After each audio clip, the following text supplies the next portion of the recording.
Now, Western Cape authorities say there might be a syndicate working against long-distance bus services. MEC Dylan Mitchell says the latest attack on an Intercape bus driver shows signs of organized crime. For over a decade, South Africa's long-distance bus industry has been under attack. Intercape, the country's largest bus operator, has faced shootings, petrol bombs, and relentless intimidation, all allegedly orchestrated by the infamous taxi mafia. The following content is based on investigative reports and public records. The individual discussed is presumed innocent until proven guilty. Viewer discretion is advised. More than 40 people were aboard this bus when it was torched on the Onverwacht Road between the Luandle and Nomzamo townships. It's not immediately clear where the long-distance bus was en route to.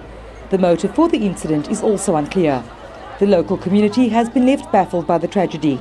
This is the South African National Taxi Council saying it is dismayed by allegations by the long-distance bus company Intercape. Now, the allegations include attacks on their buses, incidents and stoning as well as intimidation, assault, attempted murder and extortion.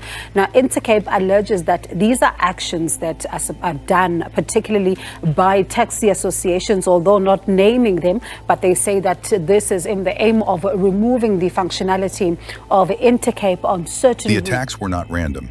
They coincided with taxi bosses trying to assert control over profitable routes. Among them, one name keeps surfacing: Bonke Makalala, a powerful Eastern Cape taxi kingpin.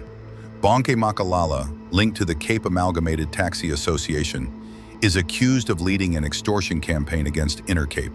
Intercape is once again raising alarm over the increasing threat of extortion-related violence targeting its bus operations, particularly on routes between Eastern and Western Cape. Now, the company reports nearly 40 million rand in damages from attacks on its buses and says it has opened almost 200 criminal cases, yet no significant action has even been taken. Investigative reports allege that he convened secret meetings where impossible demands were made: raise ticket prices, limit buses per day, and hand over schedules.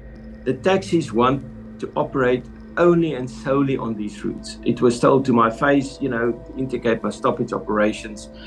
The taxi operators, specifically the one taxi person that was the chairman of the meetings where bus operators were summoned to and told to their face, you have to charge this sort of prices, you can't put so many buses on the road, you can't operate these hours. Yeah. That particular person has started his own intercity operations from those towns that we had to stop operating from. So it's all about a cleansing of an industry. Get rid of the trains, get rid of the buses, let's put them in the taxis and let us do the work or let us buy the buses.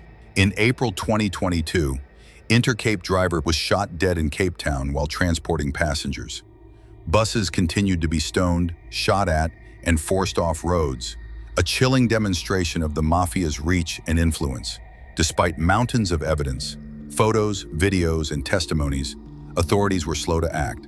Only in December 2023 was Makalala arrested on multiple charges: murder, attempted murder, impersonating a police officer, and possession of illegal firearms. The saga exposes how organized crime can dominate a public transport industry, putting lives at risk and undermining fair competition. Intercape continues to operate, but the shadow of the taxi mafia remains over South Africa's roads. Bonke Makalala's arrest marks a rare victory, but the broader taxi mafia system remains entrenched.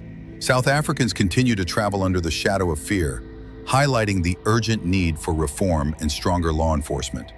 For more stories on organized crime and South Africa's hidden power structures, subscribe to Updays News and leave your thoughts in the comments below.